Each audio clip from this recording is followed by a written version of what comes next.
नमस्कार साथियों, उत्कर्ष engineers classes के यूट्यूब चैनल में आपका स्वागत है। मैं खेमेंद्र आपका स्वागत करता हूं और उम्मीद करता हूं आप लोगों की तैयारी बहुत ही बेहतर तरीके से चल रही होगी। तो अगर आप आरपीएससी असिस्टेंट इंजीनियर एग्जामिनेशन के बारे में इंफॉर्मेशन चाहते हैं तो ये सेशन आपके लिए बहुत ज़्यादा यूजफुल होने वाला है।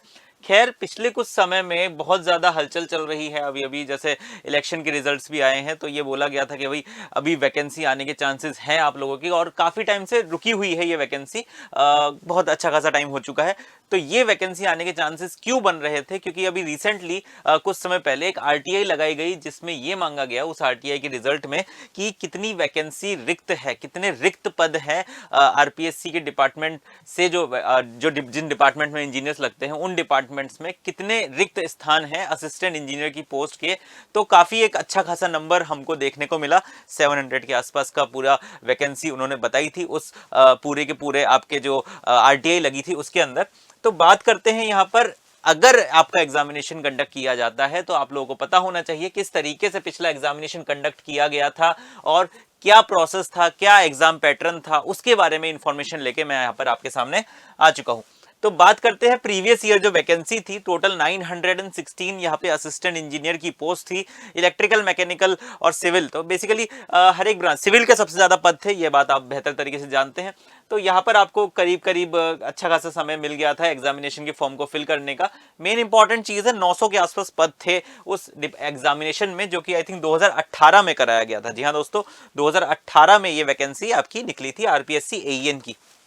बात करें एजुकेशन क्वालिफिकेशन की, तो degree in civil engineering, electrical, mechanical और एग्रीकल्चर का भी आपका एक पेपर यहाँ पे होता है। एज लिमिट 21 से 40 के बीच के स्टूडेंट यहाँ पर इस फॉर्म को फिल कर सकते हैं। सैलरी ये जो 56,100 है ये आपका बेसिक पे होता है। इसके ऊपर काफी अलग अलग प्रकार के अलाउंसेस होते हैं, वो आपको मिलते हैं। लेवल 14 इसको बोला जाता है दोस्तों।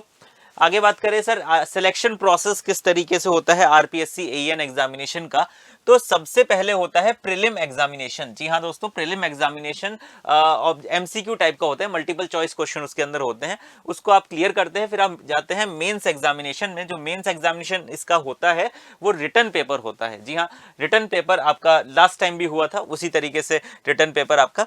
उसके बाद आपका पर्सनल इंटरव्यू होता है, जो कि बहुत ही अच्छे लेवल पे होता है। काफी अच्छे अच्छे लोग उस पर्सनल इंटरव्यू को लेते हैं, काफी अच्छा खासा पैनल होता है आरपीएससी का। उसके बाद डॉक्यूमेंट वेरिफिकेशन एंड उसके बाद आपकी फाइनल मेरिट लिस्ट आपकी निकल कर आती है, और जिसके आधार पे आपको पोस्टिंग वगैरह मिलती है। ठीक है बेटा, आगे बात करें तो जो पेपर पैटर्न है वो किस तरीके से होता है उसको बात कर लेते हैं। तो RPSC AEN prelim examination pattern के बारे में हम लोग बात कर रहे हैं। तो प्रीलिम पेपर में क्या क्या चीजें होती है? सबसे पहली चीज एक होता है आपका कंपलसरी पेपर। क्योंकि देखो यार, आप अगर किसी भी ब्रांच से आप बिलोंग करते हैं, इलेक्ट्रिकल से या सिविल से, तो आपका नॉन टेक वाला पेपर कंपलसरी पेपर होगा। तो जनरल पेपर होता है कंपलसरी पेपर आपका, 2 आवर्स का पेपर होता है, 200 मार्क्स का आपका ये पेपर है। कौन सा? नॉन टेक्निकल पोर्शन, जिसमें general knowledge, general science, general knowledge of Rajasthan and it's geography, economy या कल्चर से चीजें पूछी जाती है। और साथ ही साथ में आपकी ब्रांच का भी पेपर होगा, जो कि इलेक्ट्रिकल, मैकेनिकल, सिविल, जिस भी ब्रांच से आप बिलोंग करते हैं, 2 आवर्स का 200 मैक्सिमम मार्क्स आपके यहाँ पे होंगे। ठीक है बेटा, इसके बाद अगर बात की जाए कि ये तो चलो बात हो गई प्रीलिम एग्जामिनेशन की, इसके बाद बात करते हैं हम मेंस एग्जामिनेशन की। मेंस एग्जामिनेशन के आपके करीब करीब 1 2 3 पेपर यहाँ पे हमको दिख रहे हैं। Paper 1, paper 2 and paper 3 and 4। यहाँ पर ये चीज है, यहाँ पे पेपर 1 आपका होगा हिंदी का 100 मार्क्स के लिए। पेपर 2 आपका सोशल एस्पेक्ट ऑफ इंजीनियरिंग का होगा 100 मार्क्स के लिए। और paper 3 and 4 is your branch related, तो ब्रांच रिलेटेड आपका 200 मार्क्स का यहाँ पे होने वाला है। ये बात हो गई अब मेंस एग्जामिनेशन की। अब बात करते हैं those students, only those candidate who will secure at least 35% marks in the each of the compulsory paper only will be given for the personal interview. तो इसके आधार पे, इन मार्क्स के आधार पे आप लोगों को पर्सनल इंटरव्यू के लिए बुलाया जाता है, जो कि एक तरीके से कह सकते हैं वेरिफिकेशन से पहले फाइनल स्टेज रहता है आपकी प्रिपरेशन का, आपके सिलेक्शन का। ओके बेटा, तो ये सारी चीजें हैं जो कि आपको पता होनी चाहिए। कंपलसरी पेपर में क्या क्या चीजें पूछी जाती है ये भी देख लो एक बार।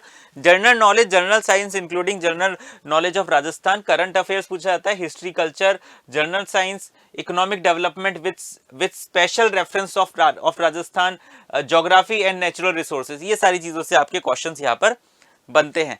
बात करें ऑप्शनल पेपर, जो कि आपका ऑप्शनल पेपर मतलब आपकी ब्रांच वाला पेपर, तो उसका सिलेबस क्या रहता है, तो ये मैंने सिविल, मैकेनिकल, इलेक्ट्रिकल और एग्रीकल्चर के लिए सारी चीजें यहाँ पे लिखी हुई है आपको, जिनको मोस्टली बच्चों को तो इन्फॉर्मेशन होगी, सबको पता होगा कि क्या सिलेबस है। आपकी ब्रांच के बारे में तो आपको पता ही होता है। तो यहाँ पर सिविल के बारे में देख सकते हैं, सर्वे आ गया, स्टील आ गया, आरसीसी आ गया। तो ये सारी चीजें आप लोग पता होना चाहिए आप लोगों को, एटलीस्ट सिलेबस तो आपको सबसे पहले पता ही होना चाहिए अपनी ब्रांच रिलेटेड। इलेक्ट्रिकल की बात कर लेते हैं, तो ये आपका इलेक्ट्रिकल के सभी मेजर टॉपिक्स यहाँ पे आ चुके हैं। अच्छा, इलेक्ट्रिकल में मैं एक बात बता दूं कि एसएससी जेई का सिलेबस बहुत कम है, यहाँ पर पूरा सिलेबस आता है। बाकी आई थिंक सिविल मैकेनिकल में वो सेम ही है जो एसएससी जेई का सिलेबस है, मेजरली ज्यादा डिफरेंस नहीं है। लेकिन इलेक्ट्रिकल में बहुत मेजर डिफरेंस है, क्योंकि इलेक्ट्रिकल में जो पेपर है एसएससी जेई का, वहां पर बहुत कम सिलेबस है। लेकिन यहां पर देखिए control system, power electronics, micro processor, communication, तो ये कुछ ऐसे ये ईएमएफटी, ये कुछ ऐसे सब्जेक्ट्स हैं जो कि एडिशनल आप लोगों को पढ़ने पड़ते हैं अगर आप एसएससी जेईई की भी तैयारी साथ में कर रहे हो तो इस चीज को आपको पता होना चाहिए। तो ये ऑलमोस्ट सारी की सारी इंफॉर्मेशन मैंने बता दी है इस एग्जामिनेशन के बारे में, आरपीएससी एईएन के एग्जामिनेशन के बारे में। तो अगर आप प्रिपेयर कर रहे हैं किसी भी तरीके के एग्जामिनेशन का या फिर आरपीएससी एई एग्जामिनेशन के लिए, तो you can go through our website and उसको चेक कीजिए ऐप में कैसे कैसे कोर्स है। मुझे डेफिनेट श्योरिटी है कि आप लोगों को कुछ अच्छी ही चीज़ वहाँ पे मिलेगी। और उत्कर्ष में अभी बहुत ज़बरदस्त सेल चल रही है, आज अंतिम दिन है, तो उसको आप ग्रैब कर सकते हैं इस अपॉर्चुनिटी को। आपको सभी की सभी आप देख सकते हैं यहाँ पे जो बुक्स हैं हमारी, वो रिकॉर्डेड बैच मिल रहे हैं, मैकेनिकल के, इलेक्ट्रिकल के, आरपीएससी के अवेलेबल है, जो कि बहुत ही कम प्राइस में आपको अवेलेबल हो रहे हैं। तो आप इसको जाकर देखकर अपने कोर्स को परचेज करके अपनी पढ़ाई को अलग तरीके से ले जा सकते हैं। अब इन कोर्सेज के मैं फीचर्स थोड़े बहुत बताया तो आप लोगों को, कंप्लीट सिलेबस कवरेज आपका किया जाएगा इन पर्टिकुलर रिकॉर्डेड कोर्स के अंदर। साथ ही साथ में online student will get notes, जो भी आपको पढ़ाया जा रहा है क्लास के अंदर उसके नोट्स पीडीएफ के फॉर्म में आपको मिलते चले जाएंगे।